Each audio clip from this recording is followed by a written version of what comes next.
The woman who loved an alien. Interesting lady, I can tell you.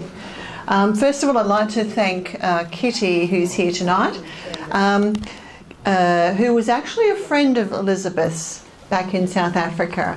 And Kitty has a lovely collection of newspaper clippings that she has allowed us to copy. So I've been having a lot of fun scouring through all those newspaper clippings for the last week or more, reading everything that I possibly could about those. But I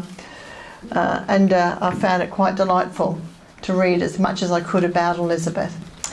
I've had a long-term interest in the contactees, and I'm talking about the classic contactees of the 50s and 60s era, and that's how I actually got involved in UFOs, through that literature. I thought I had read Elizabeth's book, but actually I'd read Cynthia Hines' book, UFO African Encounters. So, but anyway, I figured I hadn't read it because I couldn't find it in the bookcase. But it's a fascinating story of a woman who met a spaceman, who fell in love, had his child, lived on his home planet, and then returned. He gave birth to the child, and who never didn't come to Earth, but she did. She had to return to Earth. So it's almost like a great sci-fi story, love story. But anyway, Elizabeth was actually born Elizabeth Woollett. She married someone called Klarer later on. I don't know why she retained Klarer, because then she married again. But he eventually died. So, but anyway, let's go to the beginning of Elizabeth's story, and it began in her youth in Drakensberg, not far from the Mooi. I don't know how you say that, Kitty. And Mooi River, yeah. And apparently in Afrikaans it's quite common to put river into the end of the name of the place and make it one word. I didn't even know that. Did you know that? Yes. You did. I should have asked you. Okay. So most of the information that I'm sharing with you today is through Cynthia Hines' book. And Cynthia was a UFO researcher in South Africa. She has passed on now, but I used to communicate with Cynthia, back in the late 80s, I think it was. And she was a very lovely lady. And anyway, so Elizabeth was living near Mooi. Did you say Mooi? Oh, get it right yet. River, where her family had settled into farming life. And in her 1982 book, this one here, UFOs African Encounters, Cynthia Hines reports that in October 1917, Elizabeth and her sister, I think her name was Barbara, from some of those articles, had their first experience of a UFO while standing on a hill watching the sunset when an orange-red meteorite appeared hurtling towards them. And suddenly this metallic object appears and diverts this meteorite that's coming towards them. Anyway, it was described as round metallic. It circled the meteorite 3 times before deflecting its deadly path. And this experience went on to intrigue Elizabeth deeply, and and I wouldn't be surprised if that was the experience that actually was the catalyst for her to go on and study meteorology at Cambridge University. But anyway, so that captivated her, and she would often return to that location many, many times over the years. But this wasn't the only sighting that Elizabeth Klarer had. And later in 1937, so what's she then? She's, what was she born in 17. Yeah. Okay, so when she and her test pilot husband were flying from Durban to Baragwanath, thank you, ladies. 2 ladies from South Africa here. That's so nice to have them here. Okay. Yes. They observed a blue-white light streak directly towards their plane. And Cynthia Hines further writes, she, Elizabeth, tapped her husband on the shoulder, and they both watched as the moving light approached. And then suddenly the light levelled out and paced their plane, and they were able to detect a circular object behind the light. And the colour changed from blue-white to dull gold with a violet glow underneath, which eventually turned to red. And now Elizabeth, obviously, and her husband, they were a little afraid, and because they weren't quite sure what was happening. And they were certain it was not something terrestrial, that's for sure, but they couldn't really be sure of the intentions, whether it was friendly or not. Anyway, soon after that it rapidly disappeared. So these multiple sightings in the life of a contactee are quite common. People who report close encounters often have had a history of many sightings in their life. They're not really hard evidence, but for me, having interviewed lots and lots and lots of people over the last 30 years, it's a very strong indicator of people who've had close encounters. Also, their artistic inclinations are another marker too, and Elizabeth had the ability, to play piano with the mastery of a concert pianist, which Kitty has often told me many times too. So these sightings were certainly fascinating to Elizabeth, as one would expect, but she had no idea what was to come next. So at 10 a.m. on the 27th of December 1954, she heard a lot of commotion from the farm workers. So she raced outside, and outside the family farmhouse, and they were pointing to the sky. And so she rushed to a favourite hill to get a better view, and here she saw, and this is her exact words, a brilliant flash from the clouds above her. Oh, this is from Cynthia's book, sorry. She was aware of an enormous disc-like craft about 18 metres in diameter, which descended rapidly towards where she stood. And Elizabeth's first impulse was to turn and run. It'd be mine too, probably. But the spacecraft, for by now she was certain it was a spacecraft, stopped about 4 metres above the ground and hovered there. And there seemed to be a tremendous displacement of air beneath and around the craft. Elizabeth felt the pressure almost painfully within her head.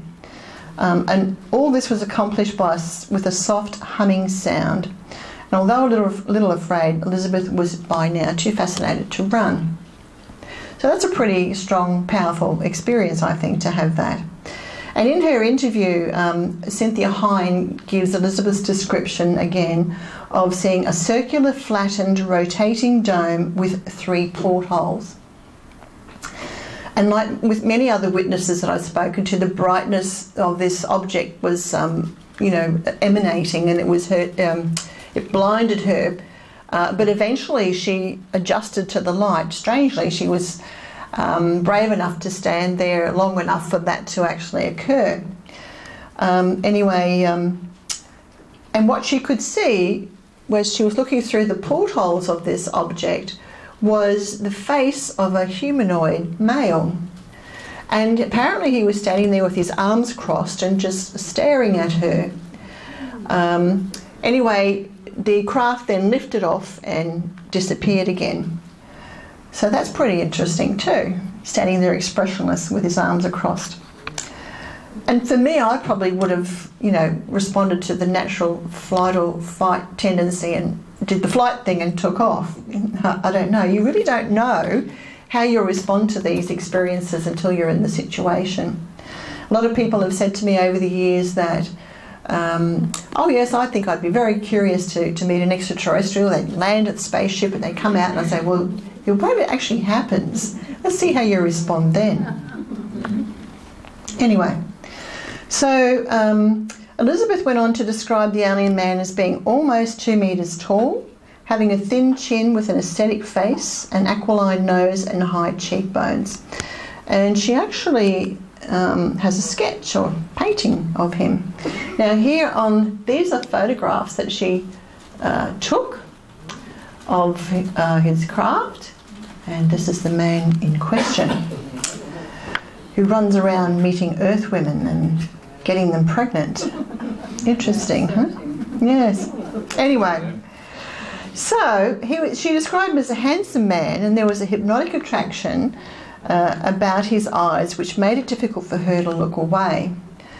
And I find that interesting. I'll come back to that. And while she was absorbing the scene, the craft suddenly rose and took off at tremendous speed, blah, blah, blah, blah. So 2 years later, while living in the city, Elizabeth felt a strange compulsion to return to her farm. Again, this hypnotic attraction to his eyes, a strange compulsion, other things happen where she behaves in a way that may not be an ordinary response. It sort of got me wondering about her experiences and if she was actually being telepathically influenced. And turns out down the track she finds out on one occasion at least she was being influenced by Archon, telepathically. Anyway, 2 years later, while living in the city, Elizabeth felt that compulsion. Right. The morning after she arrived, she walked to her favourite place that had now been dubbed Flying Saucer Hill. And when she reached the top, she was surprised by the sight of a huge metallic craft resting on the ground. And she was soon met by the same man who she now could see more clearly. And he was not as young as she first thought, but with a deeply lined face and clear grey eyes. Anyway, his cheekbones were high and prominent, and his eyes slanted strangely towards his temples. They don't quite look like this slanted towards his temples there much, but anyway. He wore a one-piece garment of cream colour, which towards evening took on a much more silvery sheen like nylon.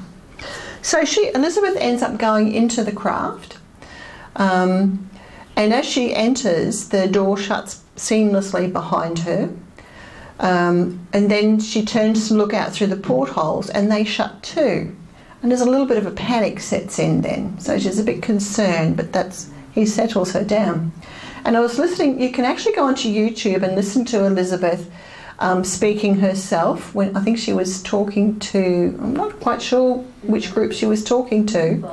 Sorry? She was a Meaton. Yeah, but I'm not sure who she was talking, whether that was in Wiesbaden or wherever it was. She obviously did a lot of talks. I think it goes for about an hour and a half. She talks about that, and then I think when she actually entered the craft, she came forward, and he said to her, "Oh, you're not afraid this time," or something like that. Not quite sure, but so she entered the craft, and I guess I can only imagine what was going through her mind at the time. Did she ever tell you, Kitty? Did she ever talk about that particular experience when she first went on board? Well, you're doing pretty well, you know. She was very nervous, of course, with him. Yeah. But I think the attraction there later she told me they were soulmates. Yes. But, yeah. You know, you're doing pretty well there. You know. It's actually not my story to tell. It really is Kitty's story to tell. I think you're doing very well. Thank you. Anyway. So I guess by that time she might have been thinking she made a grave mistake entering the spaceship, but her fear was soon replaced by by the thought that these people were actually friendly. And when she went inside, she discovered there was another man inside as well, who seemed to be friendly to her too. And she later learned this allaying of her fears was done to her telepathically, which has always made my alarm bells go off to a point, but I can see why it might be done. But I do hear reports of those types of things from witnesses. However, it didn't seem to deter Elizabeth at all, and she formed a deep bond with this spaceman whose name, at least in earthly words, was Archon, because apparently the names of those people on their home planet was some sort of mathematical name or mathematically derived name. I'm not really sure what it was anyway. So she got to know this spaceman very well. Over time, he told her all sorts of things and showed her all sorts of things about his civilization. She went to his planet, had a few trips there, and just before she was due to have the child that she was pregnant with, he came and he took her back to his home planet, which was supposed to be a place called Meaton in Alpha Centauri. Now, in those years, they didn't know, the astronomers didn't know as much as they do now about Alpha Centauri. So if we're looking for some sort of evidence to back up Elizabeth's claim, Alpha Centauri is made up of, it's a three-star group, okay. Alpha Centauri A, Centauri B, and Proxima Centauri over here. Cheryl, could I just interrupt you? Yeah. In my scrapbooks, there is a newspaper cutting from a British newspaper to say that they'd found, the astronomers had found an Earth-like planet in the Alpha Centauri system. Absolutely true, Kitty. Just getting to that. Evidential. Yes. So this came out in 2016. It was published in the magazine Nature. So they found an Earth-like planet around Proxima Centauri. Okay. So they didn't know that then. She was saying that that was the planet Meaton, but only discovered a couple of years ago. Yeah. Interesting, hey? If you're looking for some sort of evidence. Okay. There's a lovely photo of Elizabeth. We're very happy there, with a bust of Archon at the back there too. Who said that? They do. Okay. So she went on to have many trips on the spaceship, and the last 4 months of her pregnancy was spent on Meaton, where she gave birth to the male human alien hybrid child who was named Ailing. Okay, and things didn't go to plan, however, and she says that the vibrations of the magnetic field on Meaton were so different to Earth that it was causing her health problems, and her heart was unable to adjust, and she was forced to return to Earth. The story goes, or she says, that she stayed in contact with Archon telepathically until the day she died. She would see, Archon and Ailing would visit her through holographic projections. They didn't actually come to the planet, from what I can make out from what I read. One occasion. On one occasion. Yeah. Good. I didn't find that. Yeah. That's good to know. Yeah. So anyway, that was what she was saying.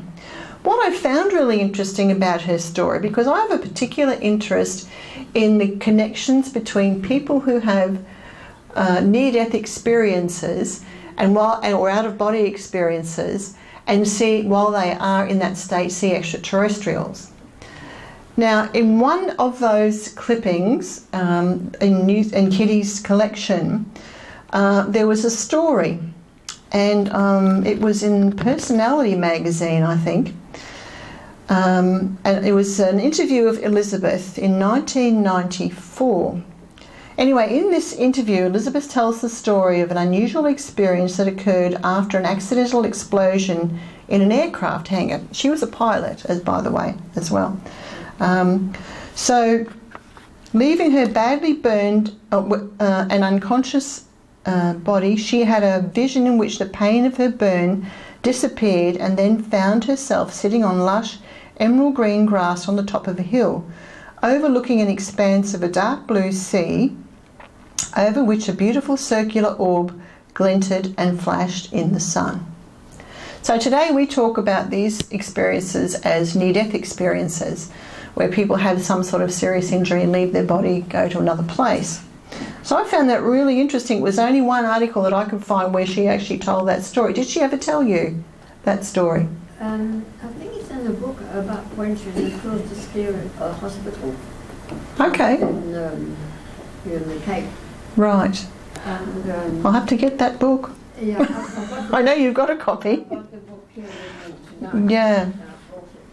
So I can refer to different things. Yeah. And also, my memory is rather elderly. That's okay. You're allowed to. On another occasion, while recovering from her ordeal and meditating at a Drakensberg home, Elizabeth reported being mentally teleported above the clouds, where she saw 2 spacecraft. So, in my experience, about half the people who report close encounters also report near-death experiences. And this was something that I became aware of right from the get-go in 1988 when I started doing investigations. So it doesn't surprise me that she's had this type of experience as well, because for me it's another marker of someone who's had some sort of experience. It's just such a predictable pattern in the history of the lives of these types of people. Anyway, Elizabeth's story sounds pretty far-fetched, I know, to most people, and she never got a great run with UFO researchers at the time. I think most people thought she was just a nut, and from what I can gather, and there was very little evidence of her story. She had a ring, an unusual ring that she claimed that Archon gave her. She also had, in one photo, I think I've got it in here. Oh, I'll come back to that. This is Elizabeth at one of the talks that she gave, being presented. I think that was the one in Wiesbaden. Yeah. She spoke to, there was a UFO convention, but there were like 20-something scientists there as well. Yeah. Yeah. But she got a standing ovation. Yes, yeah. Another photo of Elizabeth, and guess who this is? This is Kitty. This is Kitty here at the Peter Marisburg UFO Club. I think you actually established it, did you? Yes. Yes. So Kitty actually established the club. Yep. Two kitties in that photo. The gentleman with the... Oh, the pussycatty, yes. I forget the name of the gentleman. Well, this is Craig Cameron. Craig Cameron. And this is... I can't read his name. What is it? But the other chap is from overseas. Okay, right. Anyway, we don't care about them, Kitty. We just care about you, okay? So that's Kitty there. Okay. She's got the Cute cat. Yeah. Now this is Kitty on Flying Saucer Hill, I believe. Was it? No. You told me it was on the phone. It was taken in the grounds of a Champagne Castle Hotel, which was, Elizabeth used to stay there, and she'd go up on horseback for 2 hours to a plateau at the top of the mountain there. Right. Where he could land and take off easily. Great. Okay. So Kitty's being interviewed here for a documentary which hasn't been finished yet, but it will be. I think it was called, at that stage, the working title was Incredible Lightness of Beings, yeah. I think. Good Planets Are Hard to Find. Good Planets Are Hard to Find was another name, which I thought was good because Elizabeth actually said that. When you go on YouTube, you can hear her saying that. Yeah. So her story sounds, pretty sci-fi. The other thing I wanted to say was when Elizabeth went to Meaton, first of all, when she was on the ship, she could look down this viewing lens to see images on Earth and images of life on Meaton. And they could be projected up onto a screen. And that she could not only see them, she could hear them. She could hear the conversations that people were having. And I thought that was very interesting because I've heard that in other classic contactee cases. I can't quite remember who they were. Sorry? Adamski was one, yeah, but there are a couple of others too. Anyway, got off the track then, yes. So Elizabeth, when she was there, she said that she found that the people on Meaton didn't eat meat, they were vegetarians. They had lived in a fairly utopian society. They didn't have wars, they didn't have politics. I'm not sure if they had religion. Can't quite remember that. Let's go. Pack the bags and let's go. But that was very common of those early contactees to report those types of civilizations. That's what got me interested in the subject because I thought, well, if these are really true stories, this is like a handbook for dummies, for earthlings, of how to get our society to, a more advanced state. If we read their stories and, unpack their stories carefully, then there's something there for us to learn. Anyway, Elizabeth, when she spoke about her concerns and extraterrestrial concerns of the damage that was being done to the environment, the bombs that were being let off, the deforestation, the degradation that was going on, and why were we doing this to our own planet, which was supporting us. I don't have to tell you people that. I know you're probably all environmentally conscious. But again, that was something very common in the times of those early contactees in the 50s and 60s. Now you've got to remember too, this is following World War II, right? So that's in the background. That's the the background landscape of what's going on with these experiences, or these reports anyway. Like I said, her story could have remained in the delusional basket, except there are a few interesting groups that wanted to know what Elizabeth had to say. And she certainly could have been forgotten, that's for sure, but there was interest from America, British and Russian groups. Now, according to her friend Kitty and other researchers, while Elizabeth was pregnant with a hybrid child, an attempt was made to kidnap her by a Russian agency. And there's a bit of a complicated story, which if Kitty feels up to it, she could tell us at the end. In 1975, she was given a standing ovation at the 11th International Congress for UFO Research in Germany, which is what I've been talking about, by a group of scientists representing 22 nations. In 1983, she addressed the House of Lords in England, and her paper was read at the United Nations. She was an extremely intelligent woman, well educated, refined. She speaks so beautifully. And she was very scientifically minded. Okay. She could speak to scientists about physics and all sorts of things. Now, I think that's about all I want to show you there. So, let's move on to... When the documentary was, I think, well, it's been taken years now to get it completed, but there's been some interesting people who wanted to get involved with the movie. Of course, David Bowie was one of them, Starman, Michael Caine and Jeremy Irons. So there are a lot of people interested in her story. And I really like this image. I think it's very telling and wistful, to say the least. I think she ended up dying in, was it 94? I think it was just after she did that last interview that I was talking about. That's her book, Beyond the Light Barrier, if you can get it. I don't know if you can, might be able to get it, I'm not sure. We got it. You got it online? How long ago? Recently? Couple of years, okay. It's been redone, yeah. Yeah, oh, it's been reprinted, yeah. Yeah, oh great.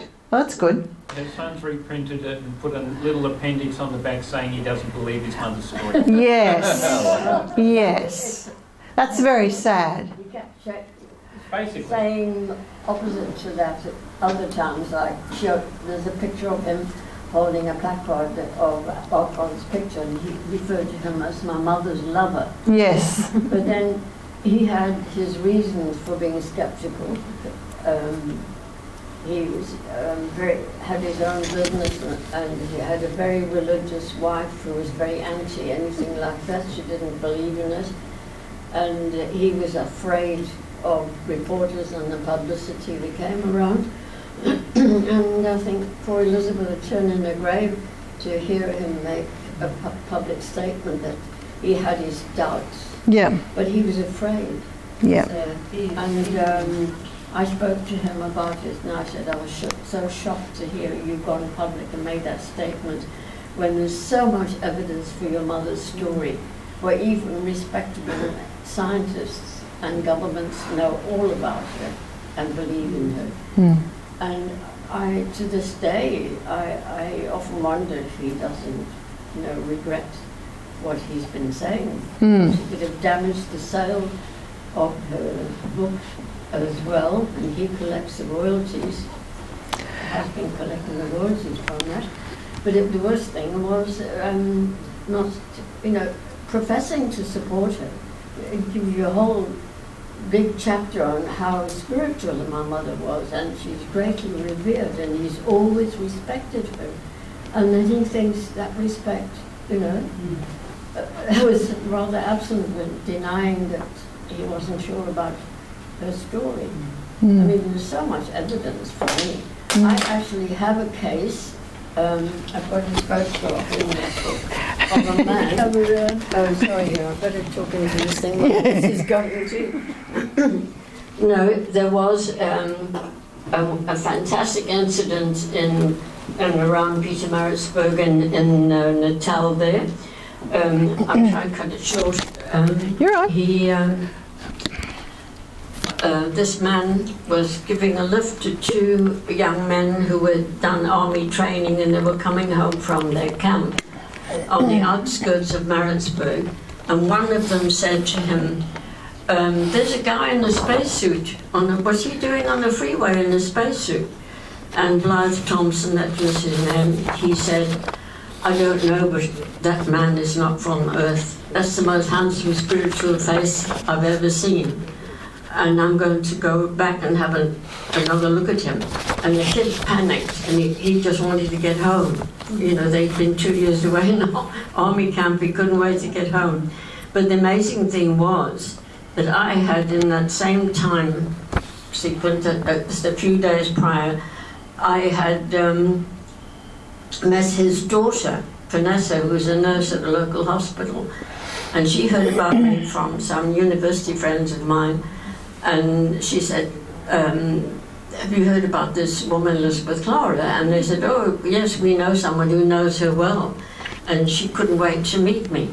So now he comes home to see her from Johannesburg, where he worked. And he'd visit Natal every so often. And it was right at the time when Archon used to visit her. Every year he met her on the same date period, between the 6th and the 8th of April. They were always celebrating the 7th of April was the day when they first met. And he walks into the flat, can't wait to tell her about his experience, and she can't wait to tell him about me and the book.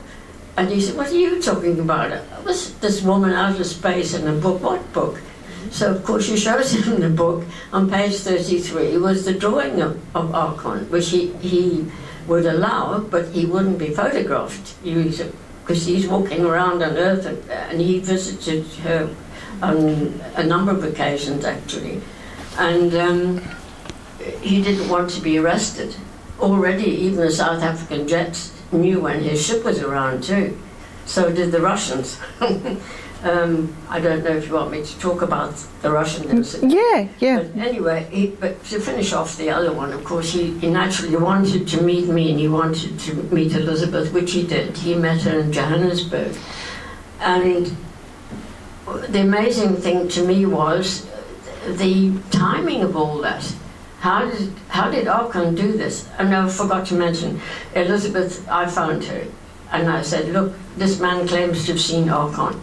She said, really? She said, well, as you know, he's down again. It's the 6th of April. And so I knew he would be there, you see, but he had already left by the time I got Vanessa to go and meet her. So she said, but he wouldn't have seen a physical appearance. He would have seen a hologram, you know? And of course, Vanessa didn't know what that was. And she said to me, Elizabeth said to me, don't tell Vanessa I've said that, I want to question her. So when I brought Vanessa to the house where she was staying, Elizabeth asked her, did your father notice anything unusual about the figure? And she said, yes, Daddy, I can still hear her saying it, Daddy said he seemed kind of lit up. So Elizabeth looked at me and I nodded, and then we explained it to her. And I believe this man, Blythe Thompson, was seen often wandering around Flying Saucer Hill that you were mentioning, hoping that he would see him again. But then Elizabeth also asked her, but why did Archon show a hologram of himself? That's a very good question. And she said, what did your father do?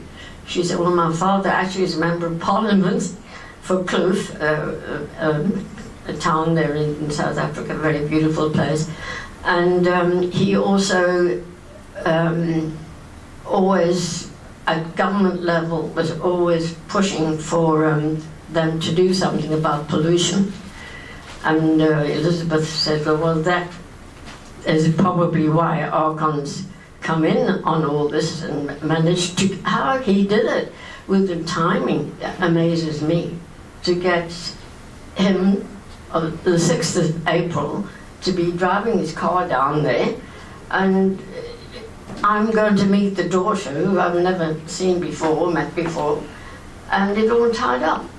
And I feel, actually I told the film company who's making the film still at the moment, I wish I had mentioned that man to you before, because that is evidence of proof of Archon's existence. Otherwise, they're very quick to say, oh, she's imagined it, you know. And there's so much evidence for Elizabeth. I mean, how are they ignoring the fact that she spoke to the Americans at MUFON and the House of Lords and United Nations? And if you knew her personally for over 10 years like I have, if she had been lying even one single aspect of her story, if I felt wasn't true, I would have known. And on the contrary, I revered her. I looked up to her as a very spiritual woman who helped me personally, taught me what to believe in spiritual values. She told me once to cling to my music. I also play the piano, I like Mozart, and she said Mozart is very much respected too by the aliens. And little things like that, you know. And you said to me, did he ever come down to earth again? Well, one occasion she was very excited and phoned me, and she said, you'll never guess, Kitty, what happened. I went down to Manzimtoti, to the beach cottages there on the coast, and she said, Archon came with Aileen. I said, really? You know, and he was now fully grown. In 2 years of our years, he was like a 18, 19-year-old. And but how he did it was amazing, because she said she was sitting in the cottage and the French window suddenly blew open and the two of them stood there dressed in frog suits. And she said, oh my God, you know, you can imagine how shocked she was and excited she was. And she said, well, why are you dressed like this, you know? And they said, oh, it was much easier to get to you this way. The ship went down under the sea, which I've heard before they can do, and then investigate our volcanic plates, I believe. And they just swam to the surface, walked along the beach, nobody looked twice at them. Even though I think Archon was 6'4" and his son was 6'7". But little incidents like that. Another incident she mentioned, which was very amusing, when she got to Wiesbaden to give the talk, the Germans had booked a suite for her. And she said, why this huge suite? I'd be quite happy with just a small room like Anna, the Russian delegate, had got, you know. And the manager of the hotel, which was shaped like a UFO, by the way, he said to her, you have to have the suite. We'll show you why. And he opens the door, and there was Archon. He'd come down to the Germans and said, I've got to talk to her before she speaks. I've got to help her.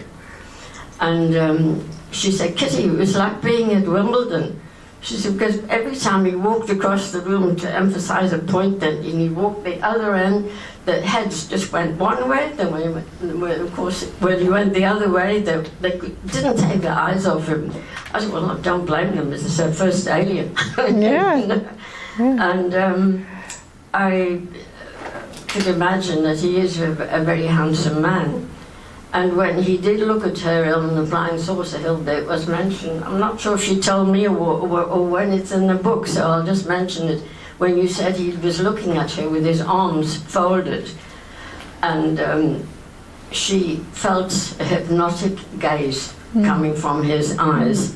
But then, of course, she suddenly thought, well, even spoke to him when she eventually did catch up with him, and asked him, oh, but you're not from Russia, I hope, you know, you are, where are you from, you know? And then he actually did say in the book, I think it might be mentioned, that originally his people were from Venus, when Venus could be populated. I mean, it wasn't, our scientists today, I think, say there's a poisonous cloud of over the planet. Venus inhibiting life. But there was lots of little incidents I had through knowing her over a period of over 10 years, I think it was. I went to England, back to England at one point, and then had to come back to South Africa. I hope I'm talking properly to this thing. And I caught up with her again, and she came to my home, and we talked about music, and I had friends I invited round to meet her. And then, of course, I arranged for a public lecture for her when I started the UFO club there. And I got 400 people at the door. I had to, at this local school, I managed to get this hall. But I couldn't let them in anymore. There was standing room only. And, well, that's just about most of the main incidents, but, you know, I may have forgotten something. Yeah. But the people should read the book. Yeah. I mean, the book does explain it very clearly, and you feel the reality of the woman. You feel she's telling the truth. And I think with all that evidence, you can't dismiss this case. People have tried over and over again. You feel like saying, well, you prove to me that she's not telling the truth. You'll have a problem. Yeah. Thanks, Kitty. Thank you. Thank you. So I'd rather you heard all that from Kitty than me. She was there, and that's wonderful. I do have a clip, but there was one thing that came up with Tim Good. Now, what was that? He didn't know what to make of Elizabeth, actually, because, let me just find where I wrote it. Where are we? Oh, something I was going to mention too. I bought Nick Redfern's book on contactees, and I was really disappointed to see that he didn't mention Elizabeth at all. And I have to say, when I first got involved with that early literature, that most of it was about men's stories. They tended not to talk about women's stories, and there were a few around. So that was interesting. These days, if you want to talk about the early contactees, it's like a taboo subject anywhere. Not here, but, you know, with other researchers who are like nuts and bolts researchers that I've had communications with over in America. I was nearly years ago when we used to have email discussion lists, not Facebook. I was nearly booted off one of those, the international list, because they just thought I was as crazy as some of those contactees. But anyway, that's people. But in Tim Good's book, Alien Base, now Tim Good, as some of you all know, had a long-term interest in human-looking aliens, okay? And he interviewed Elizabeth in 1981 in Johannesburg about her experiences. But he was left with some doubts about her claims when Elizabeth stated to him that her space lover came from Venus. But in her 1980 book, she wrote that he came from Meaton, one of the planets of Proxima Centauri. I could see how that would have happened because his Archon's original people said they came from Venus. So I don't know whether he got that confused or what happened there. Tim is usually pretty spot on with these, you know, dots his I's and crosses his T's, so I don't know what that was about. But he did say that, you know, perhaps like other claimants, she did have a genuine experience of some sort, but later began to fantasise and embellish it. Well, I've heard that from many researchers say those types of things. And I think that with people who have close encounters, it's a little bit like those people who have near-death experiences when they talk about being to other worlds and spirit worlds, and they come back here and they find it really difficult to live a normal life, and a regular life is like a life of daily minutiae, which has no meaning for them anymore because they've had this incredible experience. So it can often be really hard to integrate those experiences into their life. But anyway, so that was what Tim Good had to say. But now, I'm just... Well, this was just a bit about... I did a little bit of digging around with Elizabeth's family. It's her father, Samuel Bancroft Willett, died in 1952. He was a veterinary professional. So that was interesting. And also, and that was from, of all things to be online, the Journal of South African Veterinary Association, 1952. I mean, where would you find that normally? If you went hunting for that, you'd never find it. I just stumbled over it. And this one is about her family's involvement in early polo in South Africa.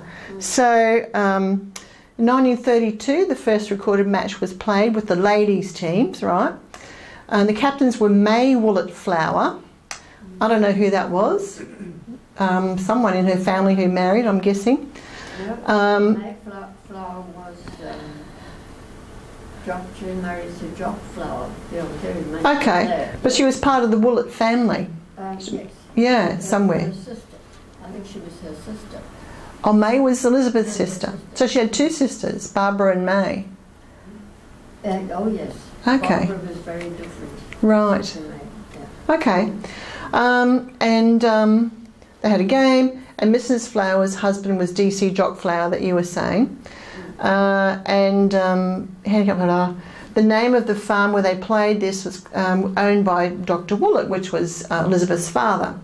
I thought that was interesting. And other people, the other Connington players were Maureen Taylor, Elizabeth Woollett, who was later Mrs. Klarer, and Barbara Woollett, who was her sister. So I just happened to stumble across, history of polo in South Africa as well. And I think this is your photo, Kitty, is it? Or it was in the clippings, the news clippings. And there's probably one she gave me probably. Just the area. You can see they're old photos. I do recognise it. This is her speaking in Wiesbaden.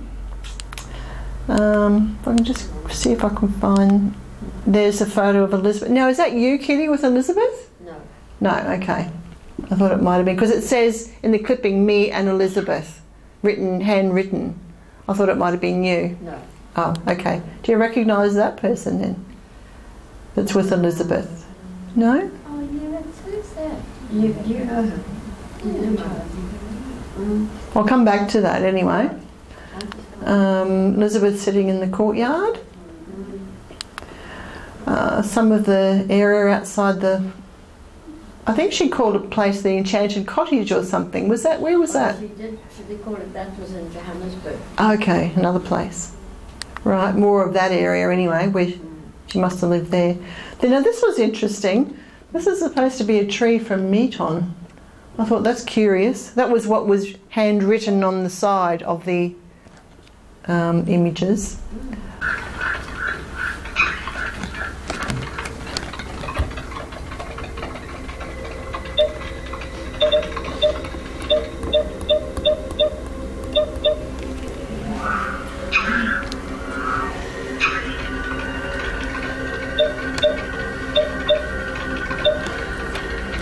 There's just 3 slides like this.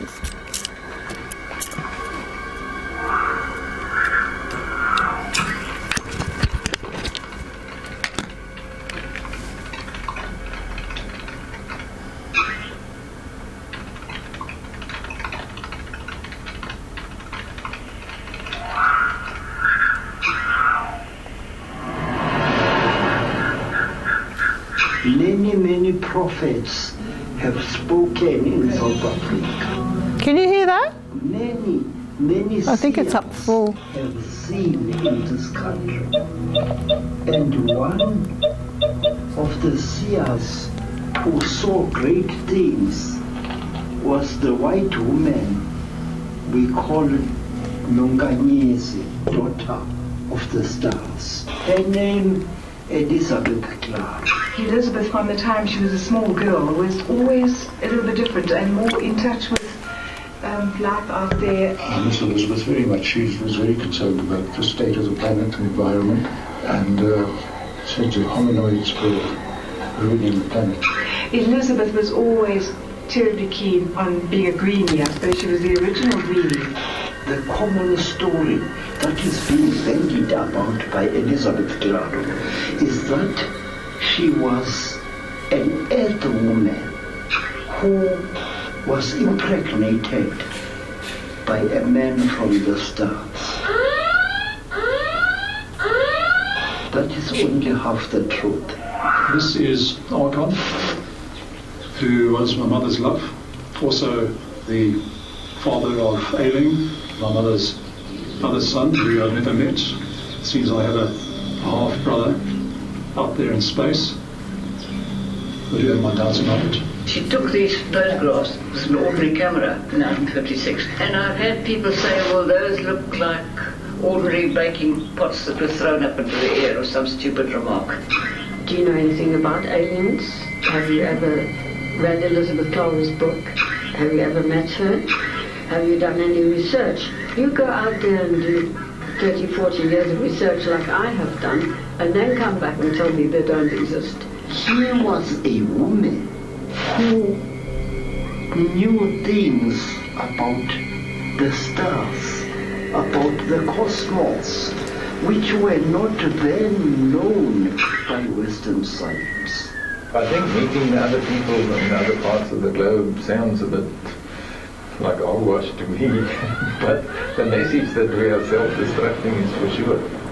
Nature can survive in any conditions, but humans, no. Our impact is basically on the living part of ecosystems, and in the last 50 years our impact has been much more than it's ever been in the past.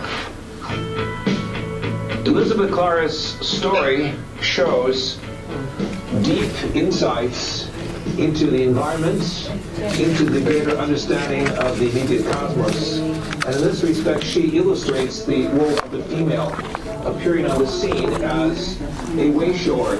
I never met Elizabeth Klarer, and I think if one concentrates on the story, on its message perhaps, there's a lot of truth to be found, a lot of wisdom to be found. The invitation to Drakensberg is an invitation to the mountaintops of the world, where we as custodians will be, as it were, the wayshowers, the teachers, the comforters, and the gatekeepers to a whole new reality that is coming in our direction very soon. It is said that there came from the stars a being who took this woman as his own. I say in Zulu, ayikhona akunjalo. No, it is not so. This woman was herself an